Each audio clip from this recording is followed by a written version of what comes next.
নিরপেক্ষ নির্বাচন কমিশন চাচ্ছে, সেটাই জনগণের কারণেই চাচ্ছে। এই কমিশনটা হচ্ছে গাছের গোড়া, গোড়া যদি মজবুত না হয় আপনাদের শাখা ডালাপোলা কোনোটাই কখনো মজবুত হবে না।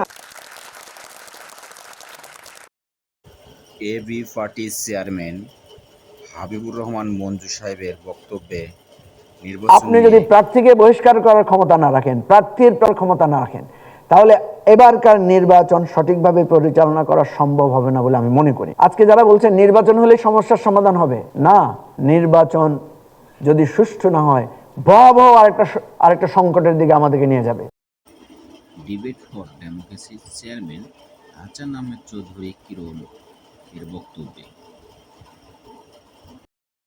বাংলাদেশের নির্বাচন যাতে ভণ্ডুল করতে না পারে, বাংলাদেশের রাজনৈতিক পরিস্থিতি যাতে কোনোভাবেই কোনো অবক্ষয় ঘটাতে না পারে, সে কারণে ফ্যাসিবাদ বিরোধী যে শক্তিগুলো রয়েছে তাদের মধ্যে বর্তমানে যে ফাটল ধরার একটা আমরা সংখ্যা দেখতে পাচ্ছি, তাদের মধ্যে কিন্তু একটি ঐক্যবদ্ধতার তাল আমরা দেখতে চাই। নির্বাচন কমিশন সহ সরকারকে আপনারা সহযোগিতা করবেন এবং নির্বাচন কমিশনও সুষ্ঠু নির্বাচন করবার জন্য তাদেরকে বদ্ধপরিকর থাকতে হবে।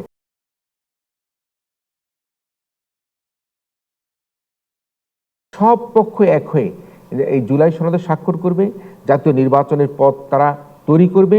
তারা কোনোভাবেই নিজেদের মধ্যে যে এই পিআর পদ্ধতিতে নির্বাচন হবে না, সনাতন পদ্ধতিতে নির্বাচন হবে, এই ধরনের একটা অবস্থার পরিস্থিতি তৈরি করে যাতে নির্বাচনের ক্ষেত্রে যে সরকারকে বা নির্বাচন কমিশনকে সহযোগিতা না করে তারা অসহযোগিতার হাত বাড়িয়ে দেবে, সেটা কিন্তু আমরা প্রত্যাশা করতে চাই না।